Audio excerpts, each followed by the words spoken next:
नमस्कार, मी प्रसन्न जोशी. पुढारी न्यूजच्या या विशेष संवाद सत्रात मतसंग्राम महापालिकामध्ये आपल्या सगळ्यांचं स्वागत.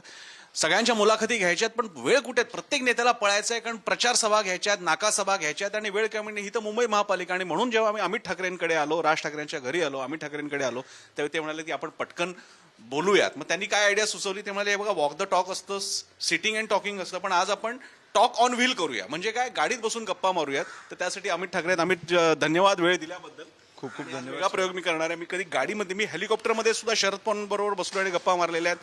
तुमच्या पिताश्रींबरोबर इथे मुलाखती झालेल्या आहेत, अनेकांच्या झालेल्या आहेत, पण आज पहिल्यांदा टॉक ऑन व्हील होणार आहे. तर मी पण एक्सायटेड आहे. बघूयात कशा संवाद रंगतोय ते बघूया आपण. आणि चक्क गाडीमध्ये लिफ्ट कोणाच्या मिळाली? अमित ठाकरेंच्या. गाडी ते चालवणार आहेत, मी बाजूला बसायचं. ऑफ ऑल पॉलिटिशियन्स, म्हणजे आता जे तुमचे चुलत बंधू आहेत ते सुद्धा, ते आता जरा आता राजकारणात इतके झाले आणि हे झाल्यामुळे आता एक फिनिशपणा येतो. पण तुमच्यातला वल्नरेबिलिटी आहे ना, ती फार वेगळ्या प्रकारे तुमची स्ट्रेंथ ठरते असं मला वाटतं. कारण मी जेव्हा सोशल मीडिया पाहतो, अक्रॉस पार्टीज तुमच्यावरती तशी टीका होत नाही. यंगस्टर्स आहेत, त्यांना तुमच्यावर आपुलकी वाटते. म्हणजे उदाहरणार्थ मी स्वतःलाच करेक्ट करणार आहे, स्ट्रॉंग असणं, मस्क्युलिन भाषा, मग ती स्वर्गवासी बाळासाहेब ठाकरे असतील, उद्धव ठाकरे असतील, राज ठाकरे असतील किंवा काही, तुम्ही या सगळ्याच्या बाजूला एकदम वेगळी तुमची लाईन आहे. तुम्ही वल्नरेबल वाटतं आणि तुम्ही त्या तरुणाला, जेनझीला आणि आता बाकीच्या पिढीला, मिलेनियल पिढीला सुद्धा असं वाटतं, अरे हा आपल्यासारखाच वल्नरेबल आहे. सो माझा एकदम पहिला प्रश्न आहे की ठाकरेंमधला हा एकदम वेगळा ब्रँड, आता तो शब्द हे झालाय म्हणून, किंवा स्टाईल म्हणा, ही वेगळीच ठाकरे स्टाईल आहे. तुम्हाला कसा फीडबॅक आला याबद्दल? मला ऑनेस्टली फीडबॅक म्हणजे ज्या प्रकारे लोकांनी मला स्वीकारलं, मी आता राजकारणात आल्यावर असं असतं की नेत्यांची मुलं आणली जातात, पण मला वाटतं की लोक साहेबांकडे आले आणि बोलले की अमितला तर राजकारणात येऊ द्या. सो मला ज्या प्रकारे लोकांनी स्वीकारलं, मी लहानपणापासून इमोशनल असं, कुठचीही गोष्ट झाली, राग पण तेवढाच येतो, इमोशनल गोष्ट झाली तर रडतो पण तेवढाच, काहीतरी आनंदाचं झालं तर हसतो पण तेवढाच. तर मी तेवढा इमोशनल आहे आणि लहानपणापासून. रिअली नाईस ऑफ यू की एखादा पुरुष मी रडतो हे म्हणतो, आणि ते सुद्धा तो पुरुष ज्याचं नाव अमित राज ठाकरे आहे, तो हे असं म्हणतोय. ऍब्सोल्युटली. माणूस आहे शेवटी. मला जे फील होतं ते मी आहे की कुठची गोष्ट माझ्यासमोर वाईट झाली तर माझ्या डोळ्यातनं पाणी येतं, मी ते आवरूच नाही शकत. ज्यावेळी दोघे भाऊ त्या डोम मध्ये एकत्र आले होते तेव्हा आलं ना. पण बाकीच्या नाही पाहू शकलो, पण मी बाकीच्यांना पण बघवतो तेव्हा की दोघे भाऊ एकत्र आल्यावर मी जेव्हा बघवतो की अख्खा तो सीनच वेगळा होता की आमदार, खासदार रडतायत, नगरसेवक रडतायत, आमची अख्खी फॅमिली रडते. त्याच्यामुळे माझे अश्रू, असं ते सगळ्यांचेच अश्रू तेव्हा बाहेर आलेले, सगळे इमोशनल झालेले. त्याच्यामुळे पण इन जनरल मी असा इमोशनल आहे. पण त्याच्यात सुद्धा आहे अमित ठाकरे हे तसे, पण अमित म्हणजे एकीकडे हे असताना सुद्धा तुम्ही तसे एक्सप्रेसिव्ह, म्हणजे ते अशा ब्लंटली ओपन करून दाखवा असे पण नाही, तुम्ही ते कंट्रोल करता सगळं. ते मी घरी करतो. एक्सप्रेस करायचं तर मी माझ्या बायकोकडे करतो किंवा मुलाकडे करतो. मुलगा लहान आहे, पण मी त्याला जे काय असेल ते मी त्याला सांगत बसतो, आयुष्यातले प्रॉब्लेम्स तो ऐकत बसतो आणि तो टाइमपास चालू असतो आमचा. मी असं काय त्याला असं ओझं नाही टाकत, पण जस्ट अरे आज हे झालं वगैरे. सो ते मी घरी एक्सप्रेस करतो. मला बाहेर जास्त एक्सप्रेस करायला आवडत नाही. त्या दिवशी आता तुम्ही सोलापूर पण बघितलं असेल, माझ्या हातात नव्हतं ते, बरोबर आहे, तर ते तसं एक्सप्रेस झालं. पण नॉर्मली मी तसं आहे, मी एक्सप्रेसिव्ह आहे, पण आता डोळ्यातनं पाणी आलं तर मी खरंच, मी तुम्हाला जसं बोलतो तसं आवरू नाही शकत. राग आला तर मी आवरू नाही शकत लोकांसमोर. पण मग राजकारणी म्हणून करिअर कसं करणार सर, का तुम्ही इमोशन्स कंट्रोल करू शकणार नाही? पण मला वाटतं व्याख्याच बदलायला पाहिजे. आता काही लोकांनी आता राजकारणाकडे बघण्याचा विचार, जो विचारांनी बघतात तो चेंज केला पाहिजे. बरं की शेवटी तुमच्यातला एक माणूस जो तुमच्यासारखा एक्सप्रेस करतो, तो तुमच्यामध्ये येतोय आणि तुमच्यासाठी काम करतोय, याच्यात काय वाईट आहे? बरं, सतत असं रोबोटिक का राहायला पाहिजे आपण? तर माझी वाक्य ते आहे की मी माणूस म्हणून मी तुमच्याकडे येतो आणि मी काम माझी खरंच एक विजन आहे, माझी इच्छाशक्ती आहे तरुण म्हणून, की मला पुढच्या पिढीला काहीतरी देऊन जायचंय. आणि मला वाटतं की त्या अनुषंगाने मी काम करतोय. तर ते लोकांनी स्वीकारलं तर स्वीकारलं, नाही तर नाही. पण जेव्हा आता तुमच्यासमोर एक असा पक्ष आहे ज्याचं नाव भाजप, एक त्याच्या मागे एक पूर्ण शिस्तबद्ध संघटना आहे, त्यांचं स्वतःचं काडर आहे, आक्रमकपणा हा त्यांनी बाणा स्वीकारलेला आहे, तो आक्रमकपणा त्यांचा जाणवत असतो.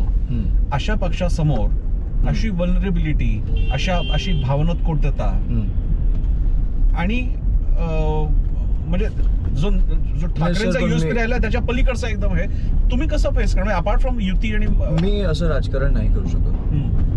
मी आयुष्यभर माझ्या वडिलांना बघत आलो, ऑब्झर्व करत आलो, आणि माझ्या वडिलांनी जे स्टँडर्ड सेट केलेत पॉलिटिक्समध्ये ते मला करायचे. तर मी माणूस म्हणून मी बदलू नाही शकत. भाजप म्हणून आपण भाजपचं नाव घेतलं म्हणून मी तुम्हाला सांगतो की ज्या लेवलला कुठची निवडणूक आल्यावर वगैरे ज्या लेवलला आपल्यात फूट पडण्याचा प्रयत्न केला जातो, हिंदू मुस्लिम किंवा जातीचं राजकारण केलं जातं, हे मी नाही करू शकत. आता हा माझा नेगेटिव्ह पॉईंट असेल तर आहे, ते मी नाही करू शकत, कारण शेवटी आपलंच नुकसान होतं तिकडे. तुम्ही मगाशी उल्लेख केला जेव्हा एकत्र आले त्यावेळी अश्रू अनावर झाले आणि स्वाभाविक की अनेक मी होतो डोम मध्ये त्यावेळी बरोबर. माझा प्रश्न असा आहे की राज ठाकरे यांना नेपथ्य आणि टायमिंग याचं एक वेगळं अचूक भान आहे. हो हो बरोबर. असा कोणताही जेव्हा क्षण येतो किंवा काय त्याचा एक जस्टेशन पिरियड असतो, त्यातून मग त्याचं पुढे वातावरण बनत जातं. ती जेव्हा पहिल्यांदा मुलाखत झाली होती मांजरेकरांबरोबर आणि त्याच्यात तो पहिल्यांदा उल्लेख झाला कोणत्याही वादापेक्षा महाराष्ट्र मोठा आहे आणि मग ते एकत्र येण्याची प्रक्रिया सुरू झाली. पण मधला गेलेला काळ त्यानंतर मग एकदम डिसेंबरमध्ये सगळ्या घटना घडतात, मग युती जाहीर होते. असं नाही वाटत की ही युती प्रत्यक्ष स्वरूपात आम्ही एकत्र आहोत, आमची युती आहे असं म्हणून प्रचारासाठीचा पिरियड हा गेल्या काही महिन्यांचा वाया घालवला गेला? नाही, कारण युती झाली असती तर ह्या लोकांनी निवडणूक पुढे ढकलली असती. अच्छा. आपला एक अंदाज होता की जानेवारी एंड फेब्रुवारी फर्स्ट वीकला निवडणूक लागेल. ह्या लोकांनी पैशाचे आणि जे काय त्यांना सेटिंग करायचे दुबार मतदारांची वगैरे ती केली. बरं. आणि ताबडतोब निवडणुका लागल्या. आपल्याला अपेक्षा होती का 15 जानेवारीला लगेच निवडणुका लागतील, तर नाही. ह्यांनी यांचे सगळे सेटिंग करून निवडणुका लावल्या आणि ही जर युती झाली असती तर त्या मला वाटतं मे जून मध्ये वगैरे गेल्या असत्या निवडणुका. की हे जेव्हा ओसरेल, दोन भाऊ एकत्र येण्याचं जेव्हा एक क्रेज जे मी म्हणू शकतो मुंबईमध्ये जेव्हा ओसरेल तेव्हा आपण निवडणुका लावू, कारण ही भीती त्यांना आहे. जर तुम्ही बोलता की तुम्ही 2014 पासून जर विकास केलाय तर मग तुम्हाला 5 कोटी देऊन उमेदवार विकत घ्यायची काय तुम्हाला हे लागते गरज? सोलापुरात तर तुम्ही खून केलात, मग निवडणुका येतात जातात, तो माणूस परत येणार आहे का? तुम्ही कुठच्याच स्तराला जाऊन ठेवलंय हे? मग एवढी भीती काय? जर तुम्ही बोलता की 2014 पासून आपण विकास केलाय तर मग ही गरज काय लागते तुम्हाला? 70 ठिकाणी तुम्ही बिनविरोध निवडून येता. असं तुम्ही जरी सर कधी बघितलंय का आपल्या निवडणुका? 70 ठिकाणी म्हणजे लोकांचा तुम्ही मतदानाचा हक्कच हिरावून घेताय, लोकांना विकत घेऊन, उमेदवारांना विकत घेऊन. त्यावर त्यांचं म्हणणं म्हणजे हा भाजपच्या आम्ही आशिष शेलारांची मुलाखत घेतली, परवा सीएम फडणवीसांची मुलाखत घेतली, त्यांचं म्हणलं की हा काही पॅटर्न नाही आहे. लोकांनी जर का राजी घोषणे उमेदवारी अर्ज मागे घेतली असेल तर लोकांचा आमच्यावरचा विश्वास आहे भाजपवरचा. रेटून खोटं बोलतात हे लोक. पत्रकार त्या उमेदवारांना शोधण्याचा प्रयत्न करतात, ते उमेदवार पण समोर येत नाहीये.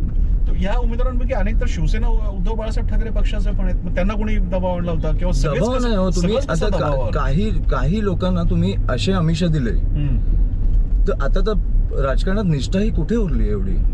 मी माझं तर म्हणणं आहे की जे महाराष्ट्र सैनिक आहेत, जे शिवसैनिक आहेत, जे खरं काम करतात ग्राउंड लेवलला, त्यांची निष्ठा आहे खरी आणि त्यांच्या निष्ठेचा मी आदर करतो. बाकी उमेदवार वगैरे हे असं तुम्ही विकले. आणि असे अनेक पण उमेदवार आहेत ज्यांना 1-1 कोटीची आमच्या इकडे मला वाटतं नवी मुंबई का कुठेतरी 1 कोटीची ऑफर दिली गेली, त्या उमेदवारांनी माघार नाही घेतली.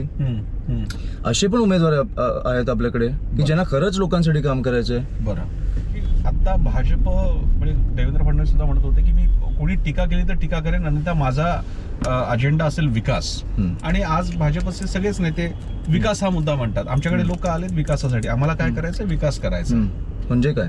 सो मुंबईच्या बाबतीत ते म्हणत असताना त्यांचा दावा असतो की इतकी वर्ष 2-3 दशकं तुम्ही शिवसेनेकडे दिली, आता आम्हाला संधी त्याच्यात भाजप नव्हती आणि भाजप शिवसेना मुख्य सूत्रधार होती. शिवसेनेकडे सूत्रधार म्हणजे तुम्हाला कामं करून घेता येत नाहीत असं तुमचं म्हणणं आहे? मुख्य सूत्रधार काय असतं? तुम्ही सत्तेत होतात ना. बरं, केंद्राची सत्ता तुमच्याकडे होती, राज्याची सत्ता तुमच्याकडे होती, फक्त स्थानिक स्वराज्य संस्थांमध्ये ते मुख्य सूत्रधार होते म्हणून तुम्हाला कामं नाही करून घेता आली असं तुम्ही बोलताय का? मग किती खोटं बोलायचं? मग तुम्ही विकास केलाय ना तर तो दाखवा तरी, थोडाफार तर केला पाहिजे ना. आता रविवार म्हणून आपण मला वाटतं 30-40 मिनिटात पोहोचू शकतो.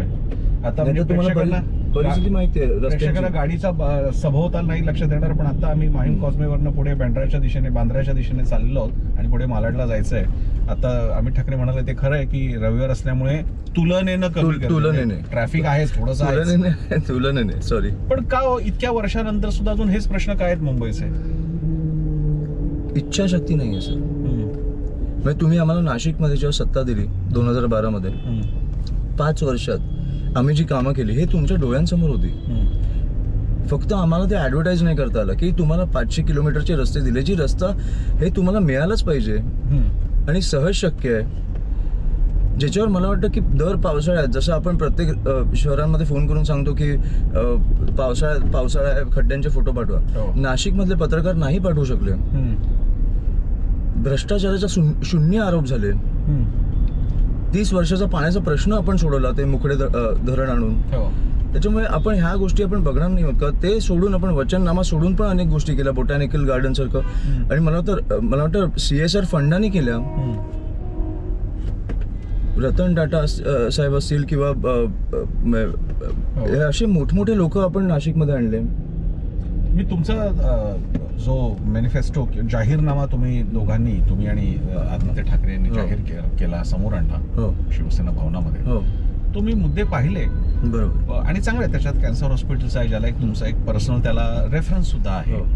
त्यानंतर त्या 1500 रुपये तुम्ही देऊ करताय महिलांना सबलीकरणासाठी आणि कमी पैशातलं जेवण सुद्धा देऊ करताय. बरोबर. पण मुंबई सारख्या कॉस्मोपॉलिटन आणि महामेट्रोसाठी, ती नुसती मेट्रो नाही तर महामेट्रो आहे, त्याच्यासाठी हे करणं तर चांगलीच गोष्ट आहे, सिवेज ट्रीटमेंट प्लांट वगैरे. पण या पलीकडे ज्या 75,000 कोटीची इतकी ताकद असलेला हा मुंबई महापालिका, याला याच्या पलीकडे नको का जायला? कसं जाणार? 20 वर्षात अजूनही इकडे पाण्याचा प्रश्न आहे. कसं जाणार आपण चांगल्या गोष्टी देऊ शकतो जेव्हा लोकांच्या ज्या मूलभूत सुविधा असतील त्या त्यांना मिळतील. रस्ते असतील, पाणी असतील किंवा जे काय, म्हणजे तुम्हाला ज्या सुविधा ज्या तुम्हाला मिळायला पाहिजे. पाण्यासारख्या प्रश्नावर अजून आपण भांडतोय. पुढे कसं जाणार? सुलभ शौचालयासारखा विषय हा कधीच व्हायला पाहिजे होता. आता आपण उदाहरणार्थ 2-3 किलोमीटरवर एक महिलांसाठी आणि पुरुषांसाठी चांगलं सुलभ शौचालय नको का? आता आपण इकडे या बँड्राला खैरवाडी सिग्नलच्या इकडनं फ्लायओव्हरने जातोय. भाजप असं म्हणते की आम्ही मुंबई सिटी काय केलं तर आम्ही युती सरकारच्या पहिल्या काळामध्ये नितीन गडकरींमुळेच 55 फ्लायओव्हर झाले, त्यातला एक हाच आहे. ते म्हणतात ही आमची काम आहे, हे आम्ही मुंबईसाठी केलं आणि आम्ही मल्टिप्लाय करू, आम्ही मेट्रो आणल्या. रस्त्यांची परिस्थिती बघा. आणि अजून पुढे मी तुम्हाला दाखवतो. हे रस्ते केल्यावर जर 2-2 वर्षांनी जर परत कॉन्ट्रॅक्ट निघणार असतील, टेंडर्स निघणार असतील आणि रस्ते परत बंद पडणार असतील तर काय फायदा आहे या रस्त्यांचा? तुम्ही कोस्टल रोड केला बोलता. कोस्टल रोडची परिस्थिती बघा. आय थिंक पहिल्या महिन्यात लिकेज होतं त्या कोस्टल रोडमध्ये, त्या टनलमध्ये. काय फायदा आहे? अटल सेतूची परिस्थिती बघा सर, खड्ड्यांची. मुंबई गोवा हायवेची परिस्थिती बघा. सगळ्या ह्यांनीच केलं ना रस्ते. आणि मग तुम्ही नाशिकमध्ये जाऊन रस्ते बघा. पण मग याला प्रतिसाद नाशिककरांनी नंतर काय नाही दिला मला ते मला नाही माहिती आणि त्याचं अजून मला वाईट वाटतं. पण आम्ही नाशिकवर होप सोडले नाहीये, कारण कुठेतरी त्यांना आता जाणवत असेल. कारण भाजप आल्यानंतर म्हणजे जे चांगल्या गोष्टी आम्ही करून ठेवलेल्या त्या पण घालवल्या यांनी. रस्त्यांवरती परत खड्डे पडायला लागले. बोटॅनिकल गार्डन जे एवढंच उत्तम केलेलं तुम्ही बंद केलं. आणि बाळासाहेबांच्या नावाने शस्त्र संग्रहालय केलं ते तुम्ही बंद केलं. आता पाण्याच्या त्या धरणासमोर कोण जाऊन झोपू नाही शकत म्हणून, नाही तर पाण्याचा पण प्रश्न यांनी बंद केला असता. तर ह्या गोष्टी तुम्ही जर स्मार्ट सिटी म्हणून आम्ही ज्या गोष्टी केल्या त्याच दाखवत असाल की हे आम्ही स्मार्ट सिटी केली, तर काय फायदा आहे? तिकडे गुन्हेगारी सर बघा तुम्ही. दर 3 दिवसाआड एक मर्डर होतोय. लोक कोयते वगैरे घेऊन फिरायला लागले नाशिकमध्ये. मी माझ्या मित्रांशी बोलतो, नाशिकच्या भीतीदायक परिस्थिती आहे. ही अशी कधीच नव्हती. बरं नाशिक बाई, तुम्ही आता टपवनचं बघताय. टपवनमध्ये एवढी झाडं कापण्याची गरज आहे का? आपल्या वेळेला पण कुंभमेळा झालेला, साहेबांच्या वेळेला इतका सुरळीतपणे तो झालेला आणि मला वाटतं की सगळ्या साधू संतांची काळजी घेतली गेली. आता तुम्हाला का असं वाटलं की तपोवनमधली एवढी झाडं काय किती हजारो का 2000 किती झाडं कापतायत? काही हजार झाडं कापताय. आणि मला एक शॉकिंग वाटतं की अख्खं नाशिक उतरलंय तपोवन वाचवायला आणि भाजपचा एक मंत्री येऊन बोलतो की आम्ही कापणारच, तुम्ही काही करा. निवडणुकीच्या तोंडावर. हा माज कुठून आला सर? बरं. बरं, कुंभमेळा होऊन जाणार आहे, त्याच्यानंतर तुम्ही त्या जमिनीचं काय करणार आहात? पण नाशिक मधले एवढे मुद्दे आहेत. आता हा मुद्दा मी परवा आदित्य ठाकरेंनी काल मुलाखतीत विचारला होता की असे सगळे विविध मेट्रोचे मुद्दे असताना पुण्याचे स्वतःचे मुद्दे आहेत, नाशिकचे आहेत, पण असं का वाटतंय की दोन्ही ठाकरे मुंबईत लॉक झालेले आहेत आणि कदाचित ही भाजपला एक फायदेशीर नाही का ठरणार की मुंबईमध्ये सगळे ठाकरे लॉक झालेले आहेत? कोण लॉक झालंय? त्या दिवशी साहेब नाशिकला जाऊन आले, मी त्या दिवशी नवी मुंबईला जाऊन आलो. मला वाटतं आदित्य पण फिरतात आणि मला वाटतं उद्धव साहेब पण खूप फिरतायत. कोण लॉक झालंय हे पसरवण्याचा प्रयत्न केला जातोय. आम्ही सगळीकडे जातोय. बरं, ह्यांनी नाही ठरवायचं ना आम्ही प्रचार कुठे करायचा? तुम्हाला सांगू का कुठे पैसे वाटायचे? हे कोण सांगणार आहे आम्ही कुठे प्रचार करायचा?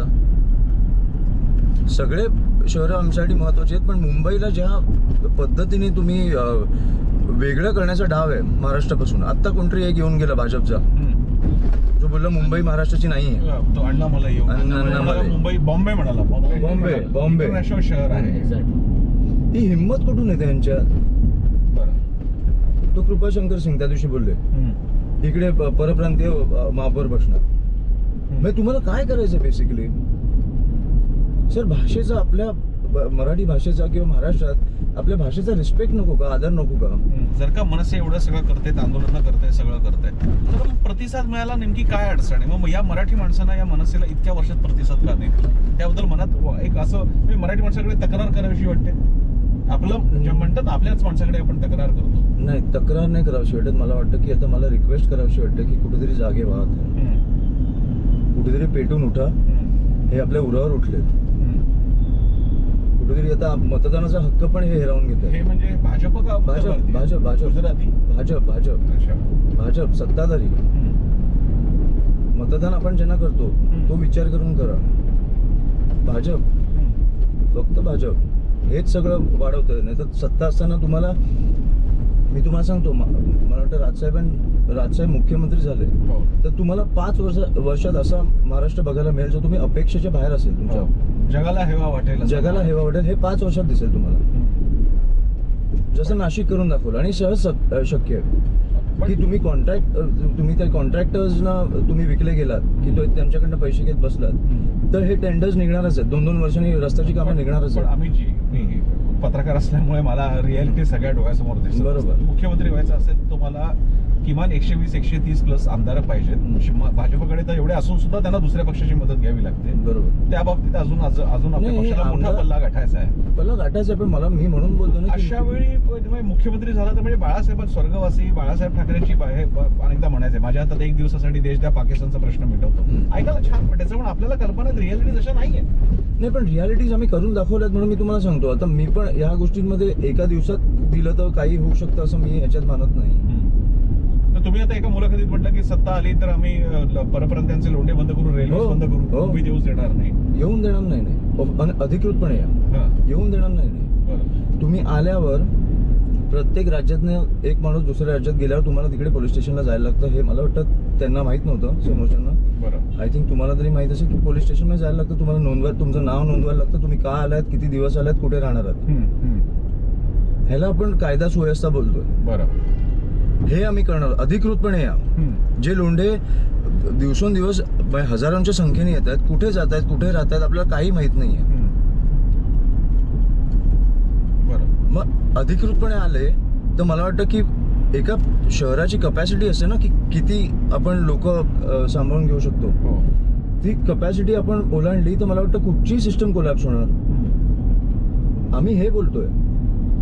पण याला सगळ्याला प्रतिसाद देत असताना आम्ही इतक्या वर्षांमध्ये 2-3 गोष्टी मी सांगतो. मुंबई मधला एकतर मराठी पहिल्यांदा बघूया. या मराठी माणसाच्या ऍस्पिरेशन्स बदलल्या नाहीत का? उदाहरणार्थ हा तोच मराठी माणूस आहे की ज्याने दादरमध्ये जेव्हा एकीकृत शिवसेना होती तेव्हा शिवसेनेला हरवलेलं आहे. मग खासदारकीच्या मतदारसंघामध्ये वर्षा गायकवाड निवडून आलेले आहेत. किंवा शिवसेना एकदा तर शिवसेनेचा आमदार नव्हे तर मनसेचा निवडून आला होता. म्हणजे ठाकरेंमध्ये सुद्धा तेव्हा तरतम भाव केलेला आहे. मी तुम्हाला सांगू का, किंवा अमित ठाकरे सुद्धा जे दादरचेच आहेत, मूळ निवासीच आहेत दादरचे, अमित ठाकरेंना सुद्धा आज जेबीयू मध्येच त्यांना पराभव बघावा लागला. बरोबर. मग हा मराठी माणूस बदलतोय, तो डायनामिक विषय घेतोय, तो भाजपला सुद्धा, भाजपची ताकद आज 82 नगरसेवक होतेच की त्यांचे 2017ला. मग या गणितांकडे तुम्ही कसं पाहता? मी या गणितांकडे पाहत नाही एवढं. मला वाटतं की कुठेही निवडणुकीला सामोरं गेल्यावर लोक ही जागरूक झाली पाहिजेत. मला वाटतं की एक उमेदवाराला आपण निवडून दिलंय, 5 वर्षात त्यांनी काम नाही केलंय, तर त्याला बदललं पाहिजे. कुठेतरी आमच्यात पण ती भीती बसली पाहिजे की आम्ही काम नाही केलं तर आम्हाला घरी बसवलं जाणार. बरोबर. बहुमताचा आकडा हा साधारण 120च्या पुढचा आहे आता मुंबई महापालिकेमध्ये. शेवटचा आकडा जो शिवसेनेचा पण मानला तरी तो 86चा आहे. 86. शेवटी पाठिंबा तर लागणारच आहे. आज तुम्हाला म्हणजे एवढा आकडा जर का गाठला तर तुमचं असं म्हणणं आहे की शिवसेना मनसे ऑन इट्स ओन 120 वगैरे पार करेल आणि कोणाची मदत नाही? मला असं वाटतं की आता हे माझं मत आहे, 16 तारखेला कळेल. दोघे भाऊ एकत्र आल्यावर ज्या प्रकारे मुंबई एकवटली, पण ज्या प्रकारे मला प्रतिसाद दिसतोय, मला वाटतं त्याच्यापेक्षा जास्त आपण गाठू. दोघे मिळून 120 पेक्षा जास्त गाठा. दोघे मिळून. बरं. जो दादरमध्ये तुम्ही माहीम मतदारसंघातून उभे राहिला होता, तर कोणते फॅक्टर्स होते? म्हणजे फार ऐनवेळी असा निर्णय झाला, थांबायला हवं होतं, असेस करायला हवं होतं? नाही, मला वाटलं की कुठेतरी माझ्या पक्षाला माझी गरज आहे आणि मला वाटलं की माझी एक जबाबदारी आहे. म्हणजे ठाकरे मैदानात उतरतायत लोक, म्हणजे ऍक्च्युअली इलेक्ट्रॉल पॉलिटिक्स ही खरंच चांगली गोष्ट आहे. हो. आदित्य ठाकरे उतरले, बरोबर. विधान परिषदेत का होईना उद्धव ठाकरे गेले, बरोबर. तुम्ही उतरलात, ही एक बरोबर. चांगली गोष्ट आहे. कारण शेवटी रिमोट कंट्रोलच्या पलीकडे जाऊन लोकांमधून निवडून येणं काम हे केलं पाहिजे. राजकारणाचं सगळ्यात शेवटचं क्रेडिट, महत्वाचं क्रेडिट आहे की तो हो. लोकांमधून आला. हो. पण मग थोडं आणखी थांबायला होतं, संपर्क नाही. वाढवायला हवा होता. नाही, संपर्क माझा होताच. मी जसं बोललो तसं मी अनेक लोकांना माहीम दादरमध्ये ओळखतो, भेटतो, मी तिकडे चालतच असतो. संपर्क हा माझा होताच. आता काय चाललं, EVM चाललं किंवा काय, ह्याच्यात मी जाणार नाही. पण मला वाटतं की माझी ही वेळ होती, कुठेतरी पक्षाला गरज होती, कुठेतरी माझी जबाबदारी होती की मला साहेबांनी राजकारणात आणलंय, कुठेतरी पक्षासाठी उभं राहिलं पाहिजे. आणि मला माहीम दादरचे प्रश्न माहिती आहेत, त्याच्यामुळे मी काय करू शकलो असतो 5 वर्षात हे मला माहिती आहे. मी हरल्यावर फक्त चुकलो की लोकांची, बिचाऱ्यांची 5 वर्ष गेली. समजा ही महापालिका सत्तेत आली तर आम्हाला, म्हणजे आता आम्हाला असं एक जाणवत आहे की या निवडणुकीचा चेहरा, म्हणजे मेन प्रचारक तर स्टार तर उद्धव ठाकरे आणि राज ठाकरे असतील, पण आदित्य आणि अमित ठाकरे एकत्र येत आहेत, एकत्र पत्रकार परिषदा घेत आहेत, जाहीरनामा दाखवत आहेत. तर जेव्हा महापालिका जर का अशी फॉर्म झाली तुमच्या सत्तेच्या, तर आम्हाला नेमकं कसं दिसेल की आदित्य अमित काय करतायत? काही असं ठरवलंय तुम्ही रोज जाणार? कारण एवढं तर की you are not going to assume the office, कारण तुम्ही नगरसेवक नाही आहात, मग तुम्ही ते सत्ता चालवणार कशी आहात? काय बघायला मिळेल?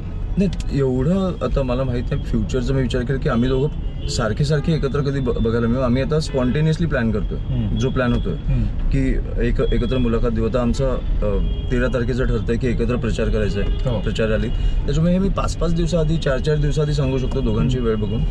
पण असं पुढे काय करणार, पण मी तुम्हाला सांगतो, मी काय मुद्दे माझे करून घेणार. जसं की तुम्ही कॅन्सरचं रुग्णालय बघितलं, हे मला करूनच घ्यायचंय मुंबईत, कारण हा माझा खूप जवळचा विषय आहे. आणि मला वाटतं की खूप कमी कॅन्सरची रुग्णालय आहेत आणि ज्या प्रमाण वाढतंय कॅन्सरचं जगभरात, मला वाटतं कुठेतरी अर्ली डिटेक्शनचे जे रुग्णालय असतील ते आपण लोकांना दिली पाहिजेत.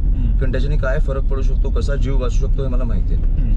किंवा महिलांसाठी स्वच्छता केंद्र असतील किंवा पुरुषांसाठी स्वच्छ, म्हणजे तुम्ही कुठे 2-2, 3-3 किलोमीटरमध्ये तुम्हाला एक चांगलं आंतरराष्ट्रीय दर्जाचा वॉशरूम तर मिळालं पाहिजे. काय हाल होत असतील महिलांचे. मी आता पुरुषांचे वॉशरूम, मी दादर स्टेशनला मध्ये ट्रेनने जात असताना वॉशरूमला गेलो, एवढं भीषण परिस्थिती की आत गेल्यावर तुम्हाला आजार होईल कुठचा तरी. किंवा बाबासाहेब आंबेडकरांचं मला वाटतं की एक सगळ्यात मोठं ग्रंथालय हे जे आम्हाला करायचंय, की लोकांनी ही खरी, मला वाटतं बाबासाहेब आंबेडकरांना एक श्रद्धांजली असेल की जगातनं लोक आली पाहिजेत त्या ग्रंथालयात की व्हिजिट करायला, की इकडे कुठचंही पुस्तक तुम्हाला पाहिजे असेल ते मिळेल. हे जे माझ्या जवळचे विषय आहेत ते मी करून घ्या. पाळणाघर तर स्वानुभव परत, की तुम्ही बाहेर जात असाल, घरी सगळ्यांच्या घरी मुलांना सांभाळायला कोण नसतं, तुम्ही कुठे बाहेर जात असाल तर एक पाळणाघर आंतरराष्ट्रीय दर्जाचं, अगेन की न्यूट्रिशन पासून सगळी काळजी घेतली जाणार त्या मुलाची, मुलीची. तुम्हाला कुठची काळजी करायला लागणार नाही, तुमच्या दुसऱ्या घरासारखं असणार ते. हे सगळं मी करून घेऊ शकतो. हे या सगळ्याची सुरुवात ज्या युतीतून झालेली आहे या निमित्तानं आम्हाला आता दोघेही ठाकरे बंधू एकमेकांच्या घरी फ्रिक्वेंटली जाताना दिसत आहेत. हो. अमित आणि आदित्य ठाकरे तर भेटतातच हो, आहेत. हो. पण या मधल्या काळामध्ये हा संपर्क कसा होता? If I am not wrong तसा थोडासा कौटुंबिक सुद्धा काही असं अगदी अरे आदित्य काय करतोय, अरे अमित काय करतोय असं नव्हतं. आय गेस नव्हतं. असं नव्हतं. मग आता जेव्हा इतक्या वर्षानंतर अचानक एकत्र येत आहेत आणि आता काम सुरू झालेलं आहे, तर मग आईस कसा ब्रेक होतो किंवा कसा झाला? जस्ट झाला, खूप नॅचरली ऑर्गॅनिकली झाला.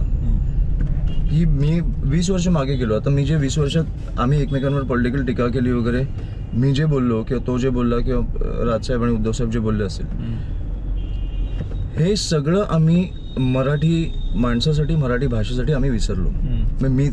मी माझं बॅगेज कम्प्लिटली मागे सोडलं की मला माहिती आहे की आपण एका मोठ्या उद्देशाने येतोय आणि मॅम मनात कुठेतरी ते 20 वर्ष असते तर मी एकत्र नसतो येऊ शकलो. बरं मेंटली मी तुम्हाला सांगतोय की आम्ही ज्या प्रकारे आलोय, तर मी कुठेतरी ते कम्प्लीट बॅगेज विसरलो आणि मी एकत्र आलोय. मी माझे 100% देतोय आमच्या नात्यांमध्ये, ते पण देतात ऑफकोर्स. मराठी माणसाला एकवटण्यासाठी किंवा मराठी म्हणण्यापेक्षा दोन ठाकरे बंधूंना एकवटण्यासाठी एक्सटर्नल फोर्स लागला ना, पण शेवटी लागला ना. पण त्यांच्या भूमिकांमुळे तुम्ही एकत्र आलात. पण ते are we going to give the credit to Devendra Fadnavis? It's not credit, अच्छा, इट्स व्हेरी सार्कॅस्टिक की आपण जे बोलतो, पण तुम्ही मराठी माणसावर आलात, मराठी भाषेवर आलात, त्याच्यासाठी मला वाटतं ते दोन भाऊ चुकले. बरं, ते क्रेडिट तुम्हाला घ्यायचं असेल तर घ्या की तुम्ही मराठी भाषेला कुठेतरी खाली पाडत होता किंवा हिंदी सक्ती आणत होता किंवा आमच्या मुलांवर ओझं वाढवत होता शिक्षणाचं. ते क्रेडिट तुम्हाला घ्यायचं तर घ्या. तेव्हा ते दोन भाऊ चुकले आणि एकत्र आले. काय तुम्ही म्हणजे जी आताची बदललेली जेनझी आहे आणि मोठ्या प्रमाणात ती मतदान करणार आहे, जे तुलनेनं भावनिक आणि अन्य राजकारणाच्या पलीकडे जात आहेत, हा तो स्वर्ग आहे की ज्याने प्रतिसाद देऊन आज सत्तेमध्ये भाजप महायुती आहे किंवा शिंदेना सुद्धा चांगला प्रतिसाद मिळाला होता या मतदान निवडणुकांमध्ये. अशा काळामध्ये ठाकरे फेस करतायत, तर तुम्ही त्यांना काय सांगाल? जेनझी जेनझी पण आली कारण ती मोठ्या प्रमाणात मतदान करणार आहेत. मला वाटतं की तुमचा विचार करा, तुमच्यासाठी कोण चांगलं करू शकतं याचा विचार करा, पुढे तुम्हाला मैदान कोण देऊ शकतं याचा विचार करा. पोल्युशन आपल्या इकडे AQI एवढं वाढलंय, आपल्याला पाण्याचा प्रश्न आहे, बरोबर आहे, पण मला वाटतं हवा लक्झरी नाही आहे. हवा तुम्हाला ही मिळालीच पाहिजे, स्वच्छ हवा.